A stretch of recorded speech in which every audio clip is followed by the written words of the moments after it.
maamulka gobolka Togdheer ka degmada Burco Cuqaal Waxgarad ururada haweenka dhalinyarada gobolka Togdheer culumudiinta iyo qaybaha kala duwan ee bulshada gobolka Togdheer ayaa si weyn soo dhaweeyay kusoo biiritaanka TV-ga caalamiga ee Somali Channel TV kusoo kordhiyay adeegyadiisa qaaradaha Afrika iyo Australia oo aan hore looga daawan jirin nidaamka uu hadda kusoo galay ee Taycomka ugu horeyn gudoomiyaha gobolka Togdheer Yaasiin Maxamed Cabdi ayaa u hanbaliyay maamulka iyo shaqaalaha telefishinka caalamiga ee Somali Channel TV isagoo tilmaamay in maamul ahaan ay si wanaagsan ula shaqeyn doonaan waxaanu barasab ku sheegay in dhanka TV-ga Somali Channel uu ka filayo inuu noqdo mid dhexdhexaad u noqdo dhamaanba inta ku hadasha afka Soomaaliga aad iyo aad baan u soo dhaweynaynaa TV-ga Somali Channel ee ka furmay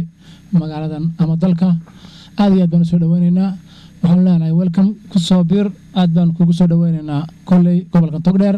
waxaanu adigana kula talinaynaa inaad noqoto channel aad iyo aad dadka wacyi-geliya waxa wacan ugu sheega wixii laga xaatamay ka ilaasha adiguna dhex noqda ama xisaabta ama dadweynaha ku nool Somaliland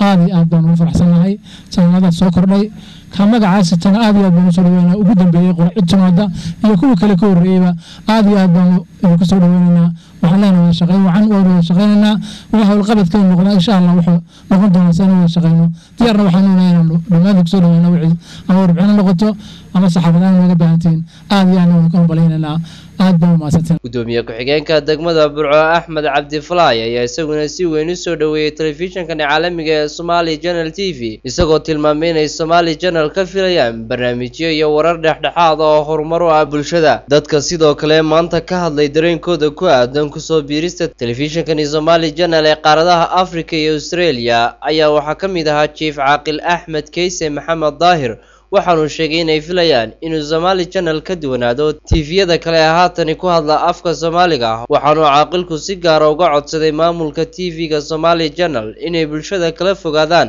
aflaanta xunxun iyo waxyaabaha haatanba ka baxa warbaahinta Soomaalida qaarkood oo ah mid dhaqan xumo ku keenaysa diinteena suuban Somali Channel Somali TV aad iyo aad baan ugu faraxsanahay runtii waan daawaday anigu markaa aad iyo aad baan uga helay muuqaal ahaan waana ku farxay waayo xilligan marka lagu jiro waxa la oran karaa aad baa loogu baahan yahay inay telefishinada iyo warbaahintu soo badato waayo de faa'iido badan baa dadka ugu jirta haddii si wanaagsan loo adeegsado marka anagu kulli waan soo dhaweynaa aadna waan ugu faraxsanahay iyagana waxaan kula talinayaa qolyaha telefishinkan cusub leh inay barnaamijyo wacan oo dadka wax u tara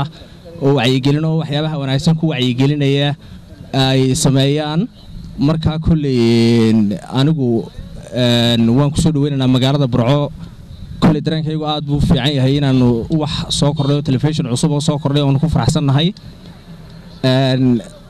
waxaanu ka rajeynaynaa inuu isaguna saasoo kale waxyaabo wanaagsan oo barnaamijyo wanaagsan oo wacyigelina oo dadka wax wanaagsan ku wacyigelinaya oo kuwii hore ka duwan oo aanay maxaa la yiraahdaa siyaasad iyo wax murmaya oo ku mashquulinayo ummadda horumarka iyo maxaa la yiraahdaa ku wacyigeliyaan ay hore ugu mariyaan marka runtii waxaanu aad uga soo horjeednaa filmaan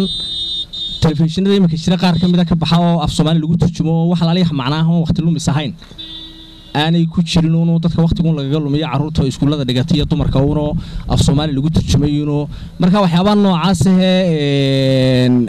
aan waxba ku jirin akhriyo iftiinka inay ku wareegaan maaha waa inay dadka wax u tarayo barnaamijyo si wacan dad aqoon leh u soo habeeyeen inay soo kordhiyaan baan ayaan ka rajeynaynaa insha Allah kulana talinaynaa annaguna waxaan leenahay soo dhawaada geesta kale dadkii kale ee maanta ka hadlay dareenkooda ku aadan sida ay u arkaan TV-ga Somali Channel ayaa dhamaantood soo dhaweeyay TV-gan iyagoo tilmaamay in wax lala yaabo ay tahay in TV-ga Somali Channel uu hal mar hawada si toos ah u soo galay isagoo aan iska soo horeysiin xayeysiis iyo ogeysiis waxaana dhamaan dadka reer Burco si weyn u bogaadiyeen una soo dhaweeyeen TV-gan Somali Channel TV Somali Channel TV aad iyo aad baan u wanaynay bulshaduna runtii aad bay u jeclaysanaysaa laakiin anigu laba midoo dardaaran baan oranayaa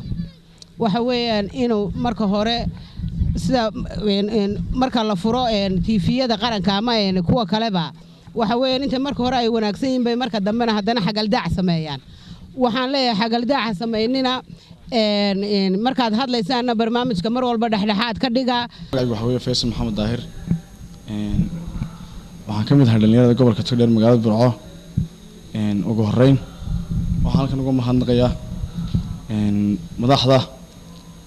TV-ga Somali Channel ee imika hawada soo galay ugu horeyn waxaan leeyahay wad mahadsantiin anigoo soo koobaya kuna hadlay magaca dhalinyarada gobolka Togdheer iyo sidaan u aragno run ahaantii channelkan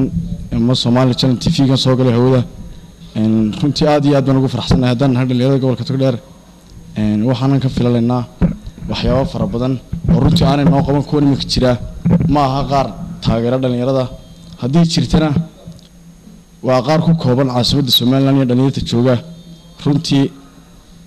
wax maanta diyaar si weyn ugu mahadnaqno haddii dhalinyarada ay tahay channeladaas la siiyaan ma jiraan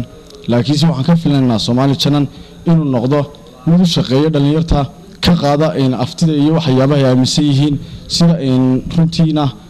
u gudbiyada haddii tahay qurbo jooga Soomaaliland haddii tahay madaxda Soomaaliland haddii tahay dalkaba iyo dhalinyarta kale gobolada joogtaba waxaan ka rajaynaynaa inuu noqdo mid si weyn ugu gudbiya maxamed caawid maxamed telefishinka caalamiga ee Somali Channel TV caasimadda gobolka Togdheer Burco